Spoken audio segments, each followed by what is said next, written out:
Qilian melihat desain riasan yang dibuat Xiao Yuan, dan saat Xiao Yuan bertanya apa mirip dengan peragaan mode, Qilian mengaku sangat mirip.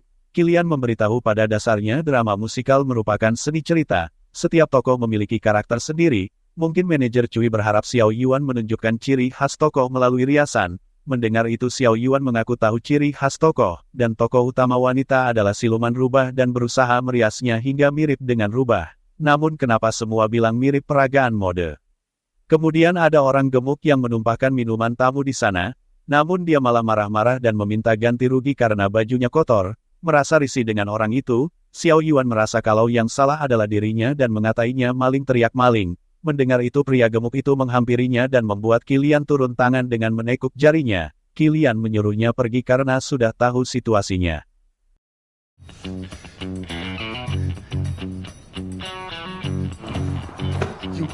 Qilian kemudian bertanya apa bisa merias ini, tampak galak seperti orang itu. Xiao Yuan mengaku mudah karena tinggal alisnya diturunkan, tulang pipinya dibuat menonjol. Qilian bertanya lagi kalau orang yang satu lagi apa bisa meriasnya. Merasa Qilian sedang membantunya, Xiao Yuan akhirnya mengerti karakter seseorang kurang lebih akan menunjukkan sifatnya. Jika dirinya melakukan ini, para pemeran di atas panggung pasti akan sangat mencolok.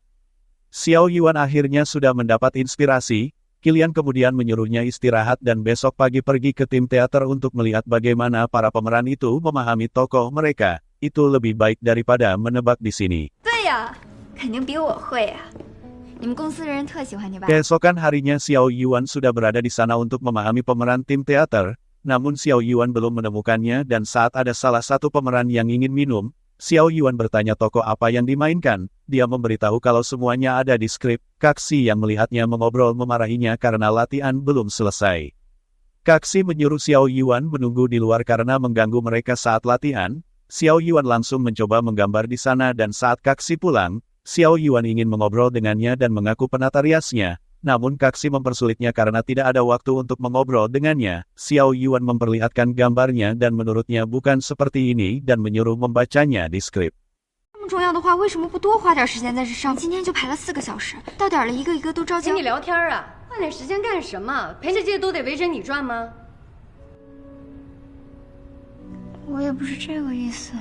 Saat manajer Cui datang, Xiao Yuan bertanya dirinya pernah bilang kalau tim teaternya mau bubar, dan semua orang ingin mendapat penghargaan di kompetisi ini, namun kenapa tidak bertekad penuh. Setelah selesai mereka pergi bekerja, tokoh utama wanita bahkan tidak datang latihan. Xiao Yuan merasa tim teater mereka sangat tidak fokus. Mendengar itu manajer Cui memberitahu kalau mereka adalah pemeran yang dipecat dari tim teater besar. Tahun lalu tim teater besar memecat mereka semua, banyak yang kehilangan pekerjaan. Ada juga yang sudah lama tidak tampil dengan menyebut dirinya sendiri. Mendengar itu Xiao Yuan baru tahu manajer Cui kalau pemeran juga. Manajer Cui berpikir ingin mendirikan tim teater sendiri dan mencari Feng Ruixu untuk memintanya investasi padanya. Dia terang-terangan langsung setuju, namun syaratnya dia ingin memerankan tokoh utama wanitanya.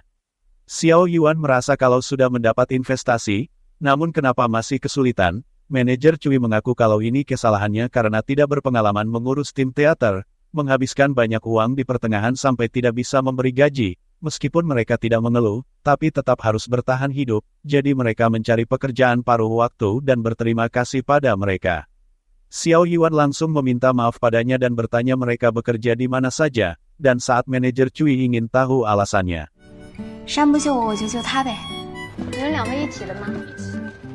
Xiao Yuan mendatangi Kaxi yang bekerja di salah satu Indomaret, dan Xiao Yuan langsung menunggunya dengan menggambar di sana.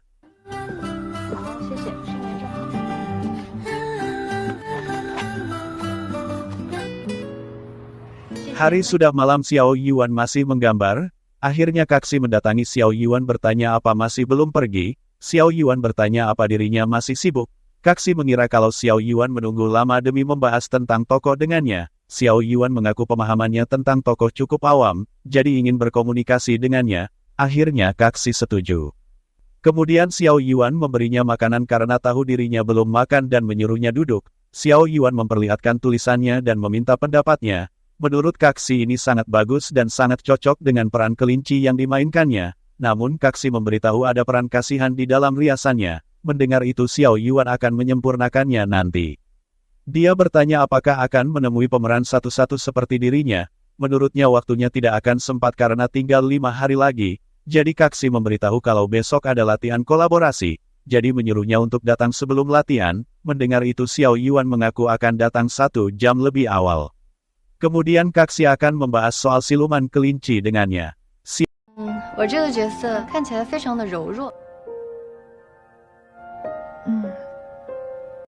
Xiao Yuan datang lebih awal dari mereka semua, dan saat salah satu tim teater datang, Xiao Yuan memberikan kopi untuknya. Xiao Yuan juga ikut membantu menyiapkan properti di sana. Xiao Yuan menyapa Kaxi di sana dan Kaxi memberitahu kalau busana mereka sudah datang, jadi pemeran akan memakai busana untuk latihan dan menyuruh melihatnya, jadi bisa disesuaikan dengan riasannya. Xiao Yuan menggambar di saat mereka latihan, bahkan berhasil memahami satu pemeran karena mau mengobrol dengannya. Xiao Yuan rela membantu mereka demi mendapatkan karakter tentang mereka yang diperankannya nanti. Sementara itu Qilian menelepon Fang Zhou bertanya apa Xiao Yuan ada di salon. Fang Zhou memberitahu Xiao Yuan tidak ada di salon. Qilian merasa Xiao Yuan sudah batuk 2 hari dan sudah membuatkan sup buah pir untuknya. Namun Qilian menyuruh Fang Zhou mengaku kalau dirinya yang membuatkannya. Mendengar itu Fang Zhou menolaknya karena nanti Xiao Yuan akan salah paham dengannya dan bisa merampas kebahagiaannya.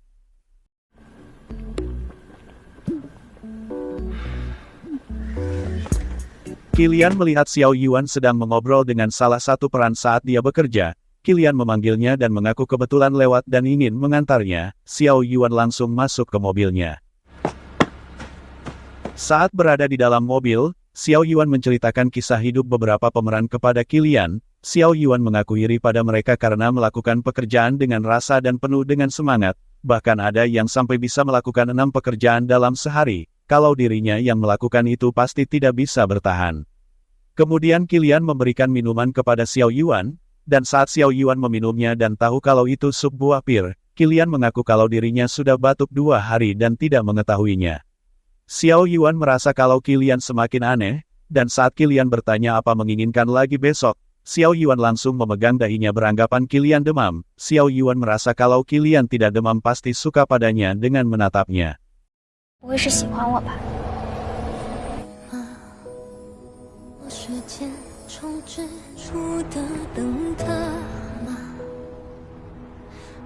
Xiao Yuan menyuruh jangan mengatakannya karena dirinya sebentar lagi akan pergi. Mendengar itu Qilian menyuruh untuk menganggapnya sebagai teman yang perhatian kepadanya. Qilian mengaku mendapatkan informasi kalau Huo Boyu sudah pergi dari kota Luoshan. Mendengar itu Xiao Yuan merasa itu mendadak. Qilian menyuruhnya bekerja dengan tenang karena sudah tidak ada yang mengancam nyawanya dan dirinya mengaku akan terus menyelidiki pergerakan Huo Boyu.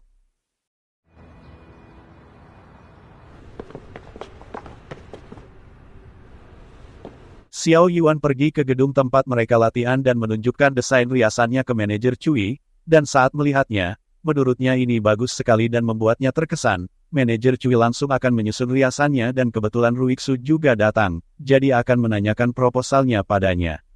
Namun saat latihan, Ruixu bolak-balik melakukan kesalahan saat memerankan tokoh utama dan merasa benar sendiri. Manajer Cui memberitahu kalau saat latihan, kami mengubahnya sedikit, karena dirinya tidak latihan jadi tidak tahu. Mendengar itu Ruixu terlihat kesal. Kemudian manajer Cui memberitahu kalau Xiao Yuan sudah datang dengan membawa proposalnya dan dirinya mengaku sangat puas. Manajer Cui mengaku akan menetapkan riasannya hari ini dan menyuruh Kaxi yang pertama dirias. Ruixu memarahi manajer Cui seharusnya memberitahu kalau ada perubahan dan langsung pergi ke tempat rias. Ruixu menyuruh Xiao Yuan untuk yang pertama dirias, namun Xiao Yuan mengaku tidak bisa berhenti dan membuat Kaxi mengalah dan menyuruh merias Ruixu dulu. Saat mau dirias, Ruixu mengaku masalah dengannya belum selesai. Mendengar itu Xiao Yuan memberitahu jangan membahas masalah pribadi saat bekerja. Namun Ruixu mengaku kalau ini juga soal pekerjaan. Merasa Ruixu terus membahasnya, Xiao Yuan menyindir kesalahannya saat tadi latihan dan berapa kali dirinya datang saat latihan, dan menurutnya tokoh utama itu sangat penting, namun dirinya bisa menyusahkan semua orang. Mendengar itu Ruixu merasa Xiao Yuan mengajarinya untuk mewakili mereka. Akhirnya perdebatan mereka membuat Ruixu marah hingga ingin memecat Xiao Yuan. Manajer Cui menyuruh Ruixu jangan marah karena Xiao Yuan sudah berusaha. Namun Ruixu merasa manajer Cui baru mengenalnya tapi sudah membelanya dan mengatakan ke semuanya apa latar belakangnya. Ruiksu memberitahu dia pihak ketiga yang telah merebut pacarnya dan mengancam apa masih ingin bicara padanya dan kehilangan pekerjaan. Mereka yang tahu Xiao Yuan menyinggungnya demi mereka merasa dihargai. Keesokan harinya manajer Cui menelepon memberitahu Xiao Yuan kalau Ruiksu ingin mengganti orang, kalau tidak, akan menarik investasinya. Manajer Cui mengaku sangat suka proposalnya namun kenapa menyinggungnya. Mendengar itu Xiao Yuan langsung menutup teleponnya. Xiao Yuan yang sudah berada di salon dipanggil Fang Zhou ke ruangannya. Fang Zhou memberitahu kalau bisnis tata rias sudah dibatalkan kantor pusat. Mendengar itu Xiao Yuan bertanya karena merasa belum 1 bulan kenapa dibatalkan. Fang Zhou memberitahu ada komisaris baru minggu lalu dan melihat kinerja 2 minggu lalu. Mereka beranggapan belum waktunya mengembangkan bisnis tata rias. Mendengar itu Xiao Yuan merasa kalau mereka sendiri yang menetapkan penjualan 10.000 per bulan dan kita sudah mengumpulkan 8.000 yuan kurang dari 2 minggu. Apa data ini masih kurang baik? Fang Zhou menyuruhnya jangan emosi dulu dan menyuruh melihat lembaran di baliknya. Fang Zhou memberitahu bisnis tata rias berjalan hingga akhir tahun. Jika ada pembatalan pesanan, perusahaan juga bisa mengembalikan uang. Mendengar itu Xiao Yuan terdiam. Xiao Yuan duduk di depan salon. Qilian yang sudah tahu tentang informasi itu memberitahu kalau sudah bertanya pada komisaris dan juga sudah berbicara kepada pakai Xiaoming. Jadi masih ada harapan? Xiao Yuan mengaku sedih bukan karena masalah ini, tapi tidak puas dengan perkataan buruk Feng Ruiksu. Jika bukan karena punya ayah kaya seperti dirinya dulu, dia tidak akan bisa bekerja. Xiao Yuan mengaku hanya melakukan tata rias, dan saat dirinya pulang bisa melakukan apapun dan mengaku tidak sedih. Xiao Yuan beberapa kali bilang tidak sedih dengan menangis dan membuat Qilian bertanya lalu kenapa dirinya menangis.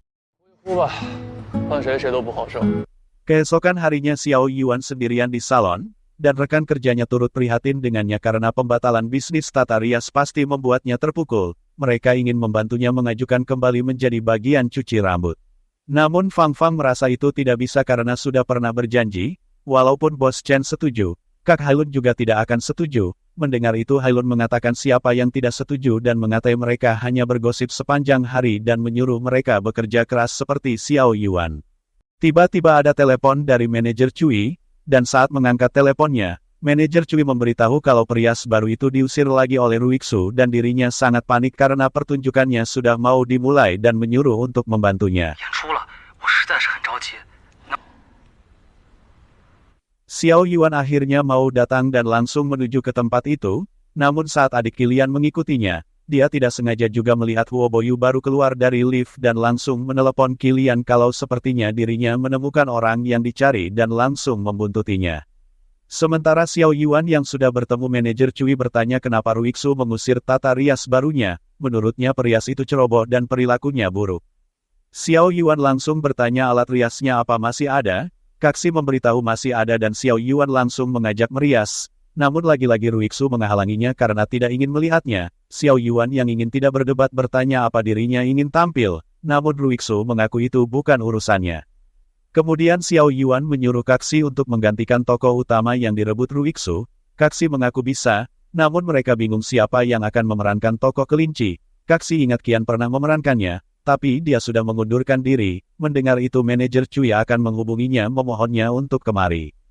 Kaksi juga memberitahu kalau tadi Wang berseteru dengan perias tadi dan membuat kepalanya terluka dan dibawa ke rumah sakit, jadi tidak ada yang menggantikannya. Mendengar itu manajer Cui menawarkan diri. Ruiksu yang tidak puas langsung merasa Xiao Yuan datang untuk menentangnya. Kaksi membelanya dan memohon ke Ruiksu untuk membiarkan kita tampil karena butuh kesempatan ini. Namun Ruiksu memarahi mereka semua dan mengancam apa tidak ingin tinggal di Luoshan lagi karena memakai uangnya. Namun malah mendengar perintahnya, Xiao Yuan menyelanya kalau tidak bisa hidup di kota Luoshan, bisa pergi ke kota lain, namun peluang akan hilang jika terlewatkan dan mengatai Ruiksu kalau dirinya bodoh karena hanya dirinya yang terkekang di Luoshan dan bukan apa-apa jika meninggalkan tempat ini. Mendengar itu Ruiksu langsung teringat saat Xiao Yuan menasehatinya. 别人比父早晚有输的时候，出了洛杉矶你什么都不是，你傻不傻了？我说你是为你好。江，你给我等着！江小媛。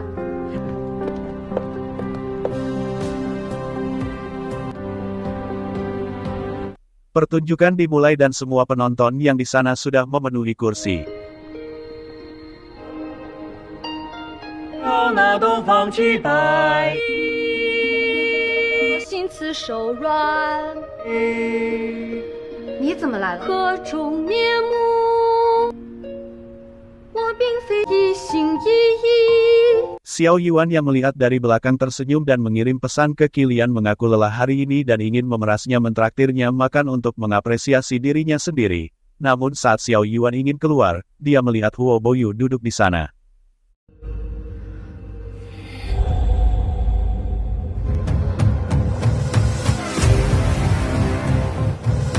Huo 好久不见啊，张小媛。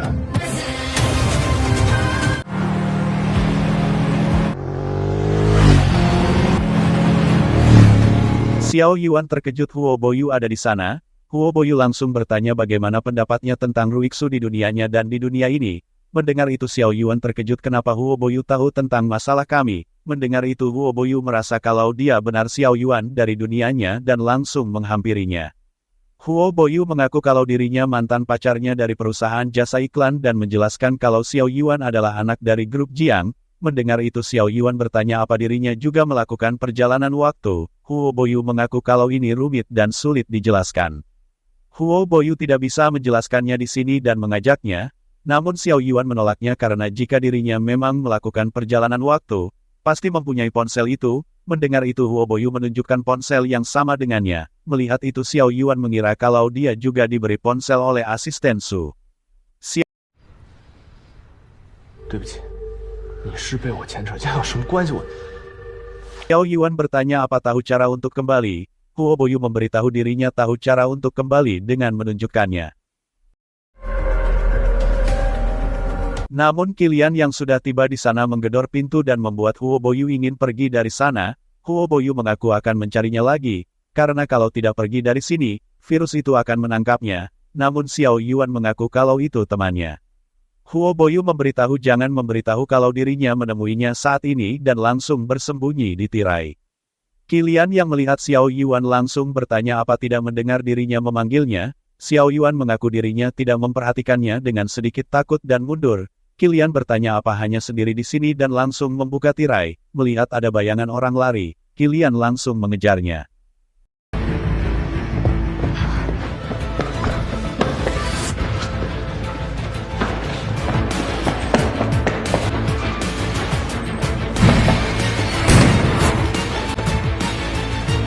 Huo Boyu berhasil keluar dari sana. Namun adiknya yang menunggu di luar langsung merespon mengejarnya dan membuat Huo Boyu langsung naik taksi. Adiknya juga naik taksi untuk mengikutinya. Qilian yang baru keluar mendapat telepon dari adiknya kalau dirinya sudah mengikuti Huo Boyu. Mendengar itu Qilian mengerti. Qilian mengirim pesan suara ke Xiao Yuan untuk menjaga dirinya sendiri dan menyuruh untuk selalu bersama tim teater.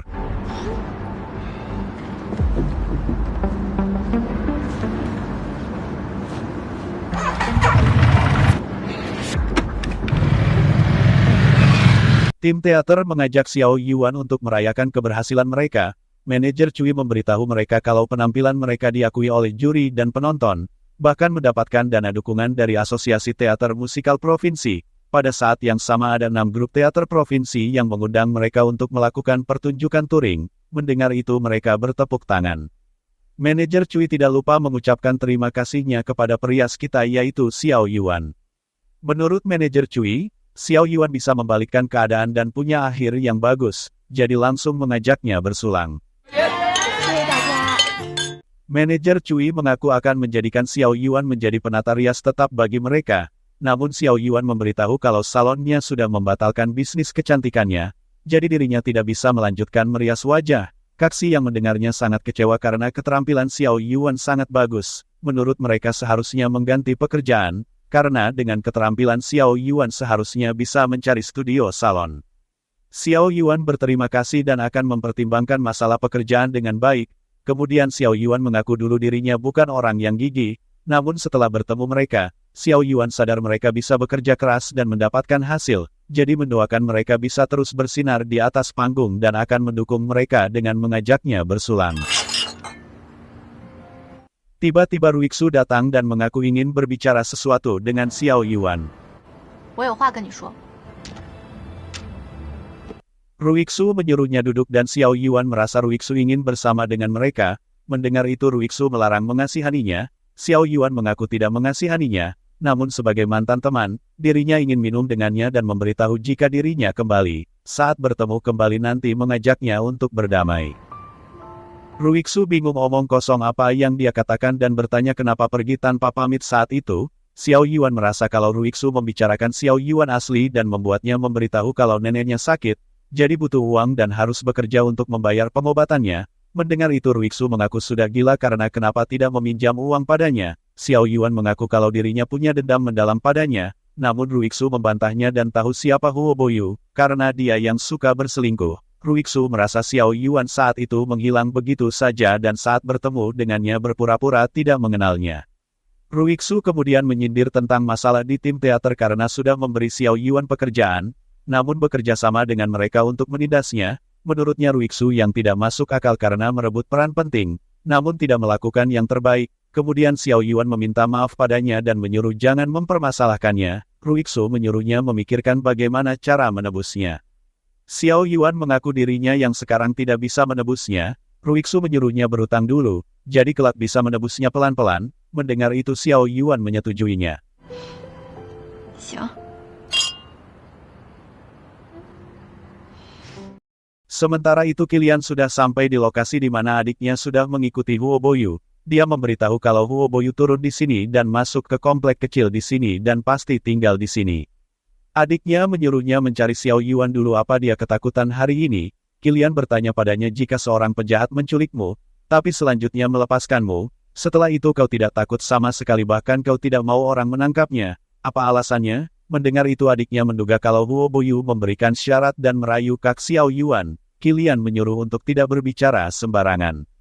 Adiknya menyuruhnya untuk mencari Xiao Yuan dulu, jangan sampai dia kabur dengan orang lain dan dirinya mengaku akan mengawasinya dari sini. 交给你了。 路上慢点啊。 Sementara itu Xiao Yuan yang telah bertemu Huo Boyu dan punya cara untuk membawanya kembali merasa dirinya sebentar lagi akan kembali dan mengingat kalau sudah menemukan teman baru di dunia yang ini dan membuatnya menangis. 来，快点！哎，你这谁亲的？ 想法吗？终究还是不同的。 不变的是你，在无处的等他。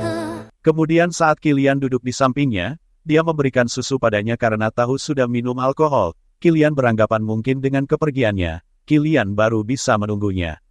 Qilian bertanya apa dirinya menyembunyikan sesuatu padanya. Xiao Yuan menggelengkan kepalanya, kemudian Xiao Yuan mengajak Qilian makan es krim. 我请你吃冰淇淋吧。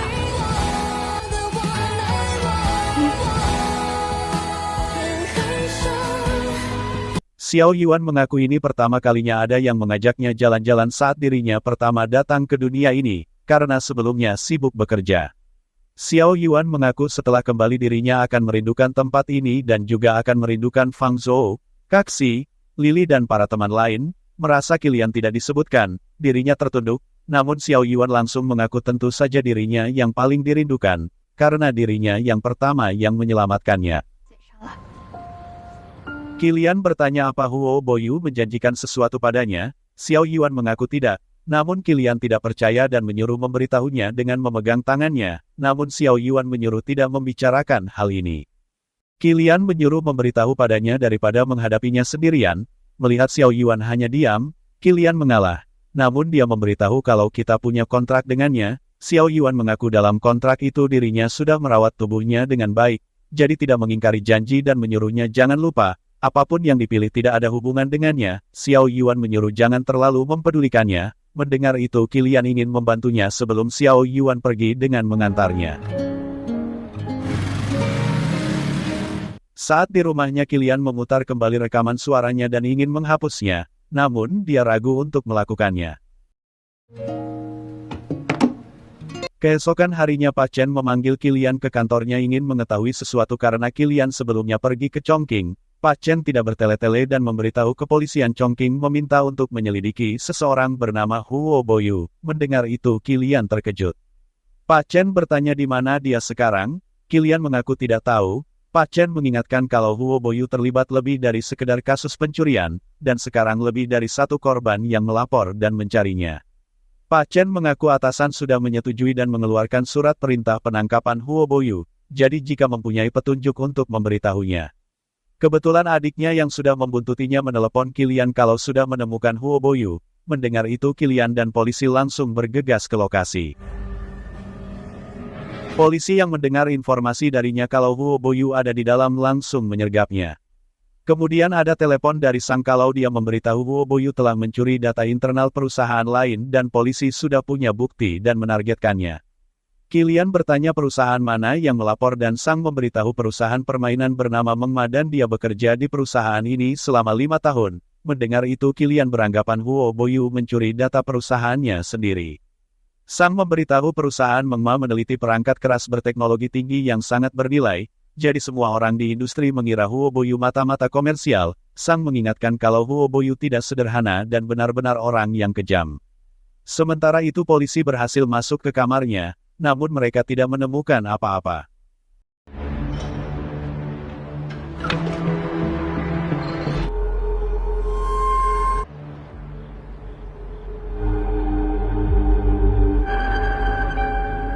Keesokan harinya Xiao Yuan membawa banyak barang ke salon dan membagikan hadiah ke semua rekan kerjanya satu persatu, dan saat Fang Zhou juga datang dan bertanya ada apa, Xiao Yuan mengaku kalau dirinya tepat waktu dengan memberikan hadiah juga kepadanya. Lily menebak Xiao Yuan apa mau pergi karena menghabiskan uangnya untuk membeli hadiah ke semuanya, namun Xiao Yuan menyangkalnya. Mendengar itu Fang Zhou menyuruh mereka keluar karena ada sesuatu yang ingin dibicarakan padanya. Fang Zhou juga merasa kalau Xiao Yuan ingin ganti pekerjaan dan tahu masalah bisnis kecantikan berdampak besar padanya dan ini salahnya. Xiao Yuan berterima kasih sudah sangat baik padanya dan merawatnya dengan baik, namun Fang Zhou menyuruhnya berhenti karena mengira perkataannya adalah pidato perpisahan. Fang Zhou memberitahu kalau ingin pergi menyuruhnya jangan terburu-buru bulan ini, karena sebentar lagi tahun baru, dan masih sempat membuat rencana kembali setelah tahun baru. Fang Zhou mengaku marah padanya karena mendapat bonus sedikit bulan ini, tapi membelikannya hadiah yang senilai 500 yuan, bagaimana akan menjalankan hari-harinya apalagi saat tahu kalau Xiao Yuan juga mentraktir begitu banyak kopi. Fang Zhou kesal karena Xiao Yuan terlalu boros dan mengatai yang menikah dengannya akan sial dan Fang Zhou langsung meninggalkannya. 我还不见呢，反正不会倒霉。 Kemudian ada telepon dari Huo Boyu dan bertanya apa dirinya tidak memberitahu masalahnya. Xiao Yuan mengaku tidak. Huo Boyu memberitahu kalau nanti malam akan mengajaknya pergi jam 9 malam dan menunggunya di gedung Bejiao A2.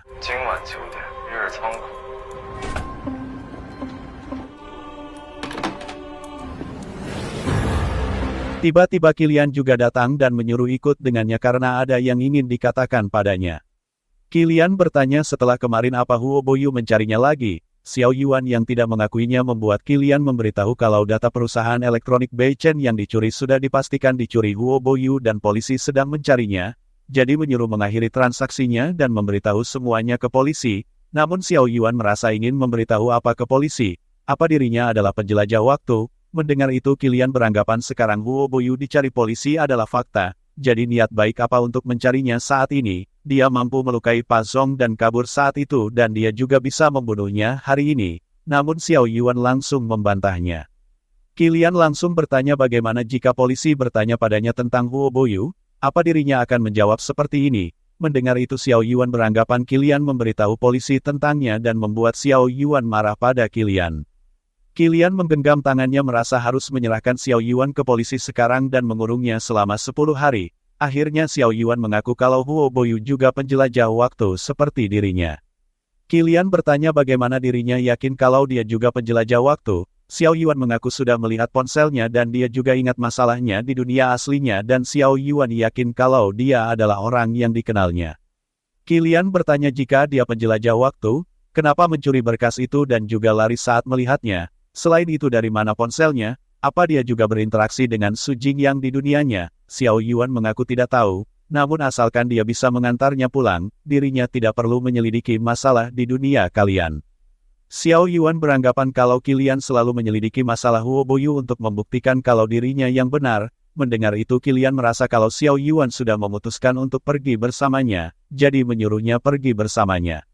Namun sebaiknya dia tidak bermasalah, jika tidak, dirinya pasti akan menghentikannya dan mengungkap identitas aslinya, jadi sebelum Xiao Yuan dibawa pergi olehnya, Qilian akan memastikan keselamatannya dulu.